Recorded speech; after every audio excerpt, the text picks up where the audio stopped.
বেনজির আছে, র্যাব আছে, আছে, সবকিছু তো ওদিকে তো কাম করাইছে। ওরা কাজ করে, আমাদের গুন্ডাও আছে, পুলিশ আছে, পুলিশের তো বড় গুন্ডা, গুন্ডা লাগে না তো। He has the power of Bangladesh Army. He has the power of his brothers because they are gangsters. They are mafia. Sheikh Hasina, the mother of mafia, the mother of mafia, the mother of mafia, the mother of mafia. বিগত 1 ফেব্রুয়ারি 2021 আল জাজিরার investigative unit Bangladesh বিষয়ক এক চাঞ্চল্যকর documentary প্রকাশ করে, যেখানে উঠে আসে ঢাকা মাফিয়ার লোমহর্ষক সব তথ্য। চমকে ওঠে পুরো বিশ্ব। কিভাবে পুরো একটি দেশ চলে যেতে পারে মাফিয়া পরিবারের হাতে, কিভাবে একটি দেশের সেনাপ্রধান হতে পারে ভয়ঙ্কর কোনো মাফিয়া চক্রের মাস্টার মাইন্ড। আল জাজিরার এই ডকুমেন্টারি স্পষ্ট করে দেয়, কথিত গণতন্ত্রের মানস কন্যা শেখ হাসিনার আসল রূপ হল দ্য মাদার অব মাফিয়া। 1 ঘন্টার এই ডকুমেন্টারিতে উঠে আসে এমন সব মাফিয়া গ্যাংস্টারদের নাম যারা বর্তমানে গোটা বাংলাদেশকে নিয়ন্ত্রণ করছে। এই তালিকার শীর্ষে আছে প্রধানমন্ত্রী Sheikh Hasina, the mother of mafia; সেনাপ্রধান general Aziz Ahmed, the big boss of mafia gang; IGP Benazir Ahmed, mafia সিন্ডিকেটের প্রথম সারির বস; স্বরাষ্ট্রমন্ত্রী, মাফিয়া সিন্ডিকেটের প্রথম সারির বস; সেনাপ্রধানের 3 ভাই, ঠান্ডা মাথার খনি হারিস আহমেদ ওরফে মোহাম্মদ হাসান; সন্ত্রাসী আনিস আহমেদ; সন্ত্রাসী জোসেফ আহমেদ। প্রিয় দর্শক, এই ভয়ঙ্কর মাফিয়া চক্রের হাতে বন্দী বাংলাদেশ এবং বাংলাদেশের মানুষ। তবে আল জাজিরার ডকুমেন্টারিতে মাদার অব মাফিয়ার কথা উঠে এলেও একটি বিষয় আড়ালে থেকে গেছে। Who is the father of Dhaka mafia? কে নাড়ছে এই মাফিয়া চক্রের মূল কলকাঠি? এই প্রশ্নের উত্তর পেতে শেষ পর্যন্ত আমাদের সঙ্গে থাকুন। ভয়ঙ্কর ঢাকা মাফিয়া উত্থানের পটভূমি। ঢাকার মোহাম্মদপুরে বাস করত মাফিয়া মাস্টারমাইন্ড সেনাপ্রধান আজিজ আহমেদের পরিবার। আজিজ ছিল তার 5 ভাইয়ের মধ্যে দ্বিতীয়। পরিবারের আর্থিক অবস্থা অত্যন্ত খারাপ ছিল। বাবার স্বল্প আয়ে তাদের পরিবার ঠিকমতো চলত না। 1981 সালে আজিজ আহমেদ বাংলাদেশ সেনাবাহিনীতে যোগ দেয়। বাকি 4 ভাই হারিস, আনিস, জোসেফ ও টিপু ঢাকার মোহাম্মদপুরে একটি ক্রিমিনাল গ্যাং তৈরি করে। খুন, চিন্তায়, চাঁদাবাজি এবং রাজনৈতিক নেতাদের আশ্রয় প্রদান ইত্যাদি ছিল তাদের প্রধান কাজ। ঢাকার মোহাম্মদপুর এরিয়া ছিল একরকম তাদের শাসিত অঞ্চল। 1981 সালে হাসিনা বাংলাদেশে ফিরে এসে রাজনৈতিক কার্যক্রম শুরু করে। এই সময়গুলোতে আজিজ আহমেদের ভাইয়েরা আওয়ামী লীগের সঙ্গে জোটবদ্ধ হয় এবং আওয়ামী লীগ নেতাদের আশ্রয় দেয়। স্বৈরাচারী এরশাদ সরকারের দমন নিপীড়নে অতিষ্ঠ আওয়ামী লীগের নেতারা তাদের পার্টি প্রোগ্রামগুলো ঘোষণা করত এই সন্ত্রাসী চক্রের অফিস থেকে। অন্য কোথাও তারা নিজেদেরকে নিরাপদ মনে করত না। জেনারেল আজিজের মুখে শুনুন শেখ হাসিনার সঙ্গে তার ভাইদের সম্পর্কের ইতিবৃত্ত। যখন হলো আওয়ামী লীগ ওই জাতীয় পার্টির সময়, যখন হলো সবচেয়ে খারাপ সময় যাচ্ছিল, যখন তারা তাদের কেন্দ্রীয় অফিসে বসতে পারতো না, তখন কিন্তু my brothers they were the main strength of this party. কেন্দ্রীয় নেতারা এসে আমার ছোট ভাইয়ের অফিসে বসে তারা হলো পার্টির হলো প্রোগ্রাম এখান থেকে অ্যানাউন্স করতো তারা, কারণ অন্য জায়গায় তারা নিরাপদ মনে করতো না, তো তারা ছিল ইয়াতে। 90-এর দশকের মাঝামাঝি সময়ে হারিস আহমেদ শেখ হাসিনার ব্যক্তিগত বডিগার্ডের দায়িত্ব পালন করে। 1996 সালে নির্বাচনের 1 মাস আগে ঢাকা মাফিয়া ডন জেনারেল আজিজের 3 ভাই হারিস, আনিস ও জোসেফ তাদের রাজনৈতিক প্রতিপক্ষ মুস্তফা নামের একজনকে মোহাম্মদপুরের রাস্তায় গুলি করে হত্যা করে। 2004 সালে আদালত জোসেফকে মৃত্যুদণ্ড এবং হারিস ও আনিসকে যাবজ্জীবন কারাদণ্ড দেয়। হারিস ও আনিস গ্রেফতার এড়িয়ে দেশের বাইরে পালিয়ে যায়। জোসেফ গ্রেফতার হয়। কিভাবে গঠিত হয় এই মাফিয়া চক্র? The mother of Dhaka mafia প্রধানমন্ত্রী শেখ হাসিনা 2008 সালে ক্ষমতায় আসার পর থেকে তার মাফিয়া চক্র গঠনের দিকে মনোযোগ দেয়। এই মাফিয়া চক্র গঠনে সবচেয়ে বড় বাধা ছিল বাংলাদেশ সেনাবাহিনী। তাই শুরুতেই ইন্ডিয়ার সহায়তায় শেখ হাসিনা পিলখানা হত্যাকাণ্ড ঘটিয়ে 57 জন শীর্ষ সেনা কর্মকর্তাকে নৃশংসভাবে হত্যা করে। এভাবে মেরুদণ্ড ভেঙে গুঁড়ো করে দেয়া হয় একটি শক্তিশালী সেনাবাহিনীর। এরপর শেখ হাসিনার জন্য মাফিয়া সাম্রাজ্য গঠনের সব বাধা দূরীভূত হয়ে যায়। শেখ হাসিনার আশীর্বাদ ধন্য হয়ে জেনারেল আজিজ 2012 সালে বিজেপির মহাপরিচালক পদ লাভ করে। 2014 সালের বিতর্কিত নির্বাচনে শেখ হাসিনার বিজয়ের পেছনে কলকাঠি নেড়েছিল তার পালিত এই জেনারেল। 2018 সালের 25শে জুন শেখ হাসিনা তার মাফিয়া চক্রকে এক নতুন অবস্থানে নিয়ে যায়।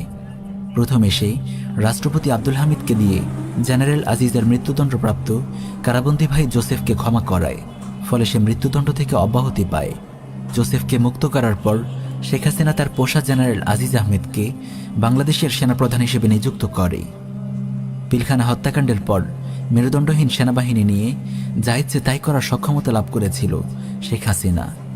2018 সালে রাতের আধারে ভোট চোরের যে নির্বাচন হয়েছিল, সে নির্বাচনের মাস্টারমাইন্ড ছিল জেনারেল আজিজ। সেনাপ্রধান হিসেবে সে তার সর্বোচ্চ ক্ষমতার ব্যবহার করেছে শেখ হাসিনাকে ক্ষমতায় আনতে। এভাবে সেনাবাহিনী, পুলিশ, বিজিবি ও র্যাব সহ দেশের সকল শক্তিকে কুক্ষিগত করে শেখ হাসিনা গড়ে তোলে তার গ্রেট মাফিয়া সাম্রাজ্য। মাফিয়া ডন জেনারেল আজিজের কুকীর্তি। 2014 সালে তৎকালীন বিজেপি মহাপরিচালক mafia don general Aziz Ahmed তার পলাতক ভাই খনি হারিস আহমেদকে তার মাফিয়া কার্যক্রমের অংশ হিসেবে ইন্ডিয়া থেকে হাঙ্গেরি নিয়ে যায়। জেনারেল আজিজ তার জন্য একটি ভুয়া আইডেন্টিটি তৈরি করে দেয়।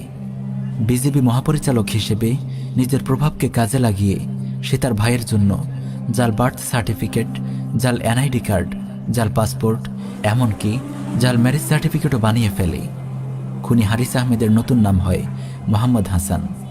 এই নামেই খুনি হারিস আহমেদ তার মাফিয়া কার্যক্রমের অংশ হিসেবে হাঙ্গেরি ও ফ্রান্সে তার ব্যবসা শুরু করে। মাফিয়া ডন জেনারেল আজিজের সহায়তায় হাঙ্গেরিতে সে বাংলাদেশের আন্তর্জাতিক বিনিয়োগ এবং লেনদেনগুলোতে মিডলম্যান হিসেবে কাজ করে আর হাতিয়ে নেয় কোটি কোটি টাকা। জেনারেল আজিজ শেখ হাসিনার নির্দেশে বিজিবি ও সেনাবাহিনীকে একটি ভাড়াটে গুন্ডা বাহিনীতে পরিণত করে। কুখ্যাত মাফিয়া ডন জেনারেল আজিজ ভালো করেই জানে শেখ হাসিনার নির্দেশে দেশ ও দেশের মানুষের সঙ্গে যে গাদ্দারি সে করেছে, আর্মি চিফ পদ থেকে অবসর নেওয়ার পর সে কোনোভাবেই আর বাংলাদেশে নিরাপদ নয়। তাই তার ভবিষ্যৎ পরিকল্পনা হলো অবসর নেওয়ার পর সে ইউরোপ পালিয়ে যাবে। সেখানে তার ভাই হারিসের মাধ্যমে প্রতিষ্ঠিত বে অব বেঙ্গল কোম্পানির ডিরেক্টর জেনারেল হবে আর ইউরোপময় ঘুরে বেড়াবে।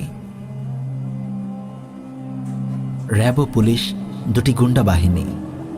এই মাফিয়া সাম্রাজ্যের অফিসিয়াল গুন্ডা বাহিনী হল র্যাব আর পুলিশ। মাফিয়া ডনরা হুকুমের গোলাম এই গুন্ডা বাহিনীকে নিজেদের স্বার্থে ইচ্ছেমতো ব্যবহার করে। ঘুষখোর পুলিশের অফিসাররা সবসময় এমন জায়গায় বদলি হতে চায় যেখানে ঘুষ বেশি পাওয়া যায়, আর এই পোস্টিং পরিবর্তনে কোটি কোটি টাকা আয় করে মাফিয়ার শীর্ষ নেতারা, যাদের মধ্যে আছে স্বরাষ্ট্রমন্ত্রী আসাদুজ্জামান খান, পুলিশের আইজিপি বেনজির আহমেদ এবং জেনারেল আজিজের ভাই সন্ত্রাসী হারিস আহমেদ। হারিস আহমেদের মুখেই শুনুন। পুলিশ আঙ্গুল এখানে এই ওসিমোসিগুলোর পোস্টিং করতে কিরকম টাকা করতে পারে? যেমন ধরেন আপনার আমি আপনার এয়ারপোর্ট থানার ওসি, এয়ারপোর্ট থানার ওসি মিনিমাম 10 কোটি টাকা, 5 কোটি টাকা। অ্যাকচুয়ালি ট্রান্সফারের টাকাটা খায় home minister, IG, police commissioner. মনে করুন 5 কোটি টাকা কন্ট্রাক্ট করলে হয়তো 3 কোটি টাকা দিয়ে 2 কোটি টাকা আসতাম, এরকম আছে। মাফিয়া ডন জেনারেল আজিজের ভাই হারিস আহমেদ ইউরোপে বসে র্যাব নামক এই গুন্ডা বাহিনীকে চালায়। হারিসের মুখেই শুনুন। বেনজির আছেও, র্যাব আছে, আছে, সবকিছু তো ওদিকে তো কাম করাই। এই আনচুদ আমার গুন্ডা হইলো র্যাব। আমার তেমন গুন্ডা লাগে না তো, আমার তো এই গুন্ডা, কারো ডাইলিও কারো ধরো ফেরো। কেবল র্যাবই নয়, পুলিশও এই মাফিয়া গোষ্ঠীর গুন্ডা বাহিনী। হারিসের মুখেই শুনুন।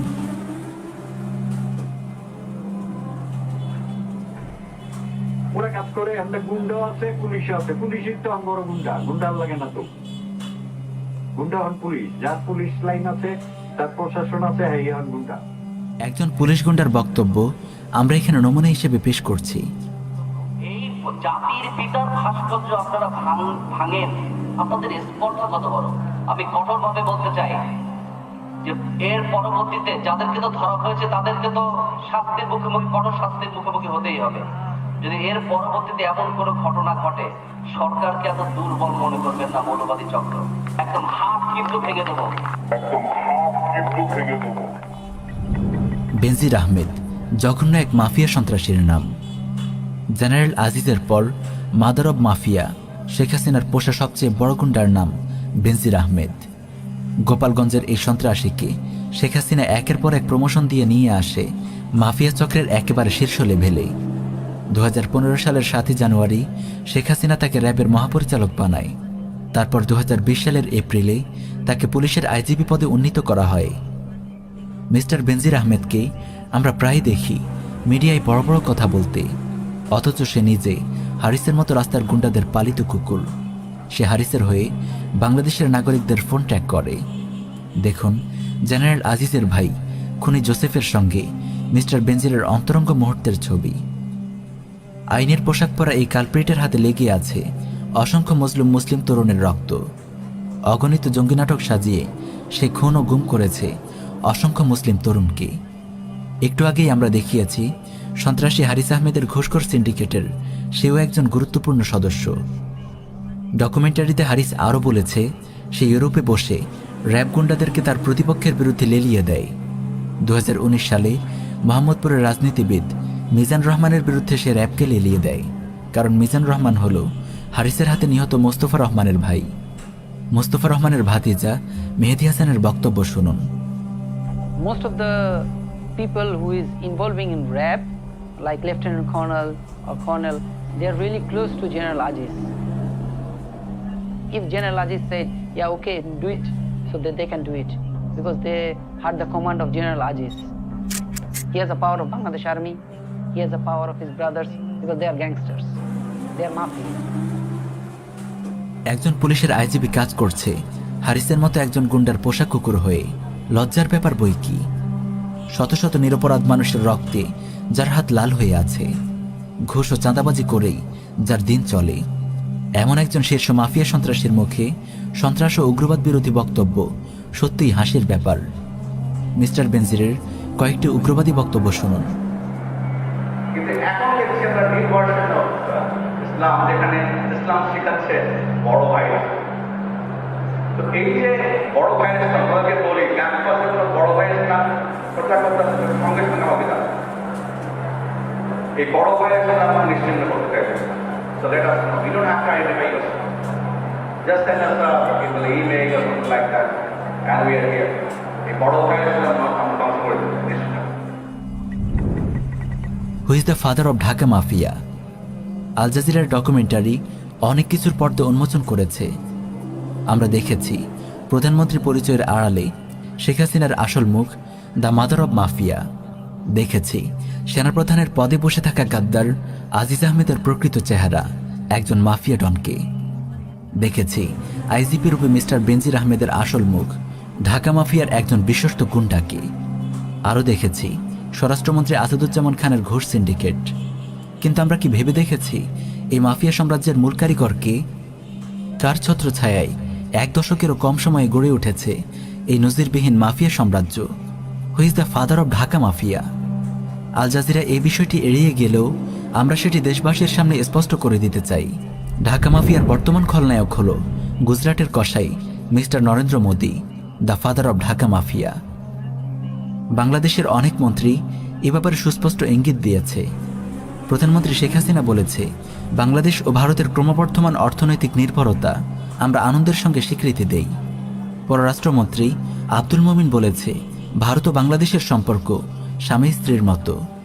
স্বরাষ্ট্রমন্ত্রী আসাদুজ্জামান খান বলেছে, ভারত আমাদের পরীক্ষিত বন্ধু। নরেন্দ্র মোদী ভারতের কুখ্যাত জঙ্গি সংগঠন আরএসএসের একজন ঝানু নেতা। 2002 সালে গুজরাটের মুখ্যমন্ত্রী থাকাকালে সে হাজার হাজার মুসলিমকে হত্যা করে। ইতিহাসে এই ঘটনা গুজরাট হত্যা নামে খ্যাত। 2014 সালে ভারতের লোকসভা নির্বাচনে রাজনৈতিক দল বিজেপি থেকে সে ভারতের প্রধানমন্ত্রী নির্বাচিত হয়। প্রধানমন্ত্রী হিসেবে দায়িত্ব গ্রহণের পর থেকেই সে নিরলসভাবে কাজ করে যাচ্ছে জঙ্গি সংগঠন আরএসএসের ড্রিম প্রজেক্ট অখণ্ড ভারতের রামরাজত্ব প্রতিষ্ঠা নিয়ে। ইতিমধ্যে সে অনেক এগিয়েছে। সংবিধানের 370 ধারা বাতিল করে কাশ্মীরের স্বায়ত্তশাসন কেড়ে নিয়েছে। বাবরি মসজিদ ভেঙে রাম মন্দির নির্মাণ করেছে। মুসলিমদেরকে বাস্তুভিটাহীন উদ্বাস্তু জাতিতে পরিণত করতে পাশ করেছে সিটিজেন অ্যামেন্ডমেন্ট বিল, সিএএ। এই আইন বাস্তবায়িত হলে ভারতের মুসলিমদের পরিণতি আরাকানের মুসলিমদের চেয়েও জঘন্য হবে। অতি অল্প সময়ে তার অগ্রগতি উপমহাদেশের মুসলিমদের জন্য এক অশনি সংকেত। শেখ হাসিনাকে দিয়ে ঢাকা মাফিয়া প্রতিষ্ঠা গুজরাটের কসাই নরেন্দ্র মোদীর হিন্দুত্ববাদী এজেন্ডারই একটি গুরুত্বপূর্ণ প্রজেক্ট। ভারতের গোয়েন্দা সংস্থা র 2009 সালে বাংলাদেশের ইতিহাসের বর্বরতম হত্যাকাণ্ড ঘটায় ঢাকার পিলখানায়। হত্যা করা হয় দেশের শীর্ষ আর্মি নেতৃত্বকে, ভেঙে গুঁড়িয়ে দেয়া হয় একটি স্বাধীন দেশের সেনাবাহিনীর মেরুদণ্ড। ভারতের র আর শেখ হাসিনার যৌথ উদ্যোগে সংগঠিত এই নৃশংস হত্যাকাণ্ডই বাংলাদেশে রচনা করে একটি মাফিয়া চক্রের ভিত। 2004 সালে ক্ষমতায় আসার পর মিস্টার নরেন্দ্র মোদীর সার্বিক সহযোগিতায় শেখ হাসিনা গড়ে তোলে এই নজিরবিহীন মাফিয়া সাম্রাজ্য। প্রিয় দর্শক, আপনারা জানেন মরণফাঁদ ফারাক্কা, সীমান্ত হত্যা, টিপাইমুখ বাঁধ সহ বিভিন্ন ইস্যুতে ভারতের হিন্দুত্ববাদী সরকার বাংলাদেশের মানুষের ওপর নানানভাবে জুলুম করে আসছে। তবে নরেন্দ্র মোদীর এই মাফিয়া সাম্রাজ্য প্রতিষ্ঠা অন্য সব ইস্যুর মতো সাধারণ কোনো ইস্যু নয়। এই ইস্যুর সঙ্গে জড়িয়ে আছে এদেশের মুসলিমদের ভবিষ্যৎ, আগামী মুসলিম প্রজন্মের ঈমান আর আকীদা ও অস্তিত্ব সংরক্ষণের মতো স্পর্শকাতর বিষয়। হাসিনা, আজিজ আর বেনজির গংরা তো টাকার ক্ষমতার লোভে কসাই মোদের সহায়তায় গড়ে তুলেছে এই মাফিয়া সাম্রাজ্য। কিন্তু মোদির টার্গেট হল উপমহাদেশের রামরাজত্ব প্রতিষ্ঠা। বাংলাদেশের মুসলিমকে সিদ্ধান্ত নিতে হবে তারা বাংলাদেশের এই মুসলিম ভূখণ্ডকে হিন্দুত্ববাদী ভারতের হাতে তুলে দেবে কিনা, এদেশকেও আরাকান কাশ্মীর গুজরাট হতে দেবে কিনা। তাই এই মাফিয়া সাম্রাজ্যকে ভেঙে টুকরো টুকরো করতে হলে মুসলিমদেরকে প্রস্তুতি নিতে হবে এখনই। আরও জোরদার ও শক্তিশালী করতে হবে দাওয়াহ ও ইরশাদ কার্যক্রম, তৈরি করতে হবে ব্যাপক জনসচেতনতা। তবেই এই হিন্দুত্ববাদী মাফিয়া সাম্রাজ্যের কবল থেকে রক্ষা পাবে এদেশের মানুষ।